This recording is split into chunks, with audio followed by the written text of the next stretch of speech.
Welcome back. Normally the third segment is the last segment, but not tonight, because here we're wrapping up everything that is UK BFC. I have your UK BFC champions in the house.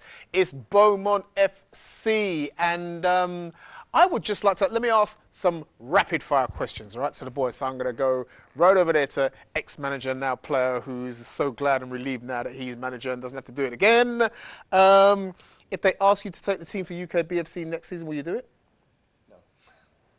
And that's not because I don't want to, but the pressure, the thing, is that what it is? I'd like to win it again as a captain. As a player? Yeah, so it'd be nice. I enjoyed it this year, so I'll do it again next year. Polish, tell me about him as a player, and would you be happy to have him as a player without the stress of managing? Yeah, I think having Tanjim on the field benefits the team. So. In what way? I think he's really vocal.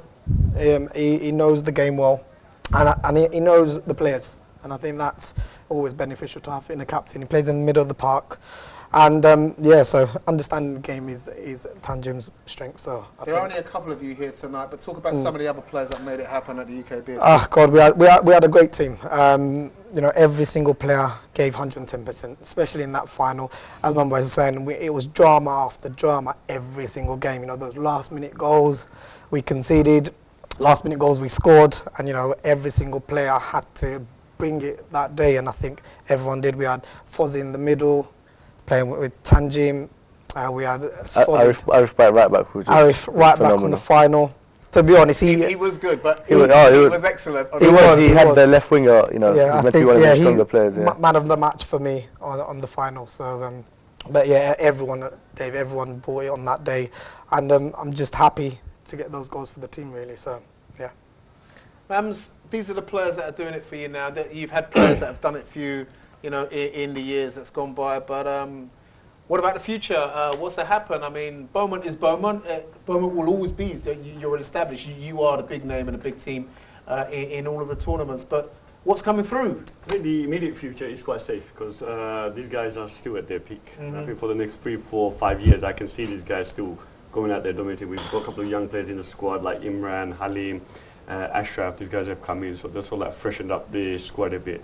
And sometimes, you know, as much as you have these younger players, you got to put players on merit. Just because they're young, they shouldn't get in. And sometimes when I look at a 38, 39-year-old Ghaffar or Aminu still able to do a better job, then they'll always get merited in there, because just because you're young shouldn't give you the license to walk into my team. But yeah, we have a lot of these younger players coming through, and I think it kind of helped. We had the right balance of players. We had a lot of vets playing, with some young players that's actually never been to these tournaments, and a mixture of them and the likes of these guys who established themselves.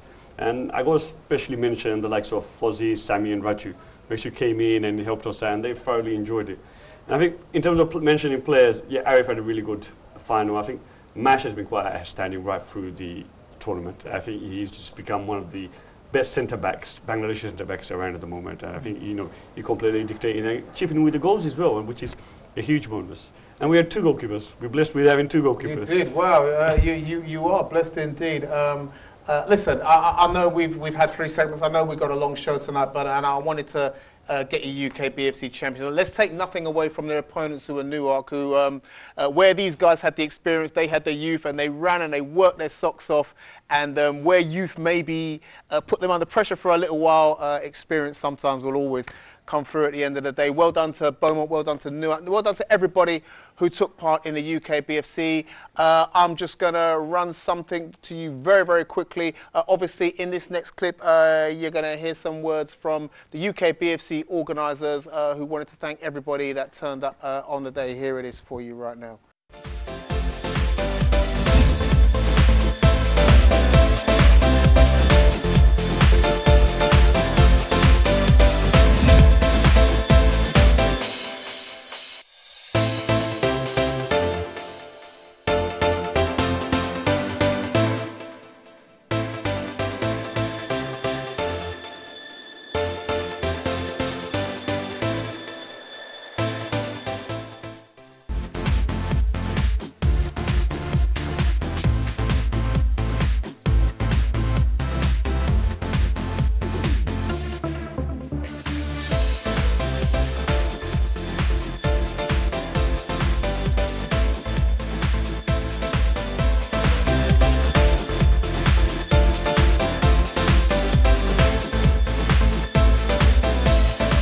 Assalamu alaikum to all our NTV viewers. I just want to let you know the UKBFC finalists are New York Youth from London and Beaumont Athletic FC from London. The finals on Thursday the 2nd of June at Northampton Town Football Club, and it's 2 p.m. kickoff. So all you Northampton football fanatics, come along and support the two London teams, and all you nutters from London, New York and Beaumont fans, come down and support your two local teams. It's been an awesome day today in Birmingham. I want to thank first and foremost all the teams. We had 16 teams that took part today, from as far as Newcastle up north and down south, as I mentioned, the London teams. I just want to thank all the 16 teams, thank all our sponsors. Again, the finalists are New York Youth FC from London and Beaumont Athletic FC from London. The finals on Thursday the 2nd of June, 2 p.m. kickoff. I just want to thank all the teams, all the helpers, all the referees, everybody who made this event possible. The key components of the day were the three partners: Shapler Football League, ILFL London, and MK Galacticos from Milton Keynes. Thank you very much, guys, and looking forward to seeing everybody on Thursday the 2nd of June at Northampton Town Football Club, 2 p.m. kickoff. Assalamu alaikum.